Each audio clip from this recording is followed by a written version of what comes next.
ஓம் வசுதேவசுதம் தேவம் கம்சசாணூரமர்தனம் தேவகி பரமானந்தம் கிருஷ்ணம் வந்தே ஜகத்குரும் மூகம் கரோதி வாசாலம் பங்கும் லங்கயதே கிரிம் யத்கிருபாதமஹம் வந்தே பரமானந்த மாதவம். யுத்தகளத்திலே யார் யார் யுத்தம் செய்ய வந்திருக்கிறார்கள், அவர்களெல்லாம் நான் பார்க்க வேண்டும். ஆகையினாலே 2 சேனைகளுக்கும் நடுவிலே என்னுடைய தேரை நிறுத்த வேண்டும் என்று அர்ஜுனன் கண்ணபிரானிடம் கூறினார். அதை கேட்டு கண்ணபிரானும் அந்த கட்டளை சிறைமேற்கொண்டு 2 சேனைகளுக்கும் நடுவிலே அந்த ரதத்தை நிறுத்துகிறார் என்பதை சஞ்சயன் கூறுகின்றார் 24-25 ஸ்லோகங்களில். சஞ்சய உவாச்ச ஏவமுக்தோ ஹ்ருஷீகேஷः குடாகேஷேன பாரத சேனையோருபயோர்मध्ये ஸ்தாபயித்வா ரதோத்தமம் பீஷ்மத்ரோண பிரமுகதः சர்வேஷாம் ச மஹீட்சிதாம் உவாச்ச பார்த்த பஷ்யேதான் சமவேதான் குருநிதி. சஞ்சயன் திருதராஷ்டிரமனிடம் கூறுகின்றார், ஹே பாரத என்று அழைக்கின்றார். பாரத என்றால் பரதகுலத்தில் பிறந்தவரே என்று ஒரு பொருள். மற்றொரு பொருள் யாதெனில் பா என்றால் பிரகாஷம்.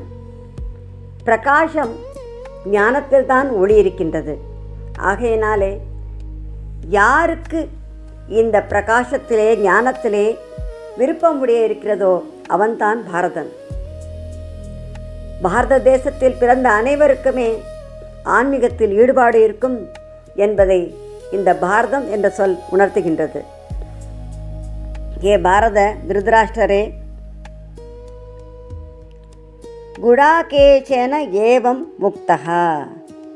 குடாகேஷன் அர்ஜுனாலே இவ்வாறு சொல்லப்பட்டவுடன் ஹ்ருஷிகேஷனாகிய கண்ணபிரான் உபயோகோ சேனையோகோ மத்தியே, கௌரவ பாண்டவ 2 சேனைகளுக்கும் இடையே அந்த ரதத்தை நிறுத்துகின்றான். எப்படிப்பட்ட ரதம்? ரதோத்தமம் ஸ்தாபயித்வா, சிறந்த ரதத்தை நிறுத்துகின்றார். அது மட்டுமா, பீஷ்ம துரோண பிரமுகதः, பீஷ்மர் துரோணாச்சாரியார் அவர்களுடைய எதிரிலே கொண்டு போய் அந்த ரதத்தை நிறுத்துகின்றான். சர்வேஷாம் ச மகீட்சிதாம், எல்லா அரசர்களும் அங்கு பார்க்கும் வண்ணம் அவ்வாறு நிறுத்துகின்றான். நிறுத்திவிட்டு என்ன சொல்கின்றான்?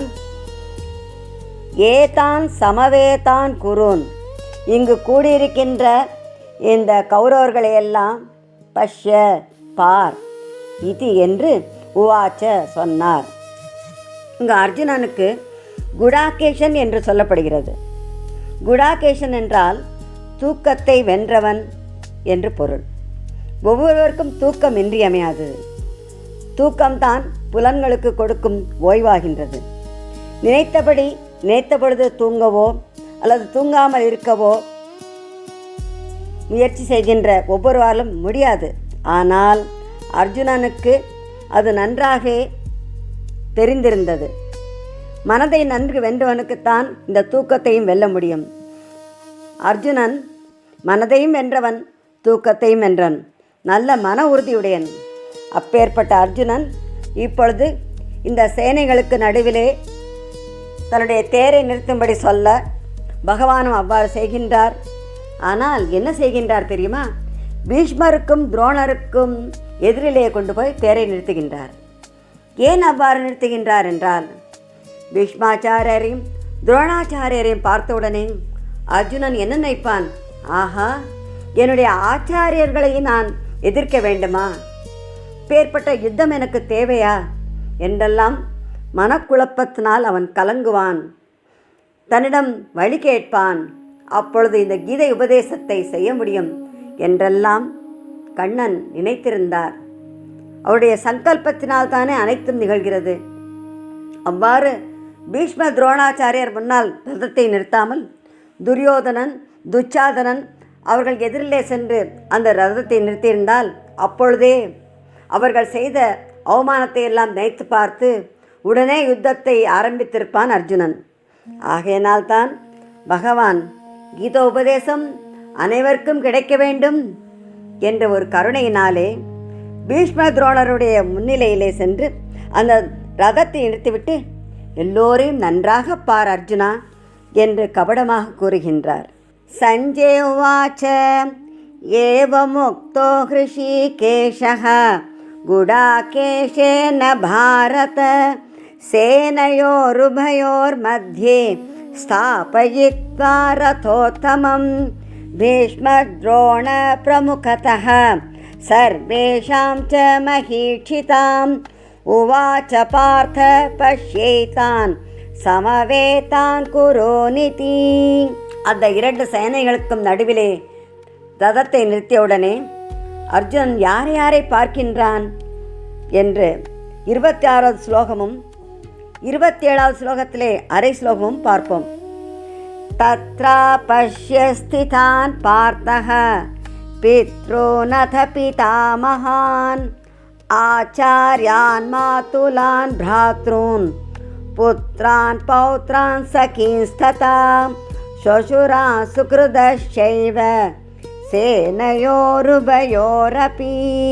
பார்த்தன் அப்பொழுது அங்கே சேனையோகோ உபயோகோ இரண்டு சேனைகளுக்கும் நடுவிலே ஸ்திதான் அங்கெல்லாம் இருக்கின்ற பித்ருன் தகப்பன்மார்களையும் பிதாமகான் பாட்டன்மார்களையும் ஆச்சாரியான் ஆச்சாரியர்களையும் மாத்துலான் மாமன்மார்களையும் பிராத்ருன் சகோதரர்களையும் புத்ரான் புத்திரர்களையும் பௌத்ரான் பேரன்மார்களையும் ததா அவ்வாறே சகீன் நண்பர்களையும் ஷொஷுரான் மாமனார்களையும் சுக்ருதக தனக்கு நன்மையை விரும்புகின்ற அன்பர்களையும் அபஷ்யத்து பார்த்தான். எத்தனை பேரை அவன் பார்க்கின்றான்! பார்க்கும் பொழுது அனைவரும் தன்னுடைய உறவினர்களாக பார்த்தனுக்கு தெரிகின்றான். குந்தியினுடைய இயற்பெயர் பிரதா. பிரதாவின் புத்திரன் என்பதாலே பார்த்தன் என்று கூறப்படுகின்றான். அது மட்டுமல்ல, அவன் குந்தி புத்திரனாக இருப்பதனாலே கௌந்தேயன் என்றும் கூறப்படுகின்றான். பார்த்த என்ற சொல்லுக்கு மற்றொரு பொருளும் உண்டு. பிருத்து என்றால் கீர்த்தி.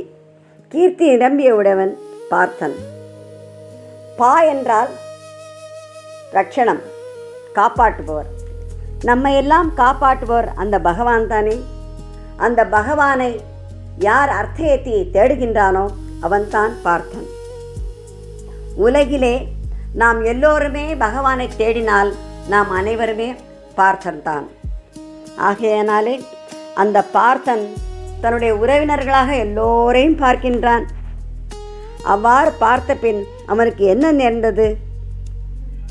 தத்ரா பஷ்ய ஸ்திதான் பார்த்தஹ பித்ருநத பிதாமகான் ஆச்சார்யான் மாதுலான் பிராத்ரூன் புத்ரான் பௌத்ரான் சகீம்ஸ்ததா ஷொஷுரான் சுக்ருதஷைவ சேனையோருபயோரபி. இப்படி அனைவரும் உறவினர்களாக காட்சியளிக்க அதை கண்டவனுடைய நிலை எப்படி இருந்தது என்று மீண்டும் 27வது ஸ்லோகத்திலும் 28வது ஸ்லோகத்திலே பாதியும் பார்ப்போம். தான் சமீட்ய ச கௌந்தேயः சர்வான் பந்தூன் அவஸ்திதான் கிருபயா பரயா விஷ்டः விஷீதன்னிதமப்ரவீத்.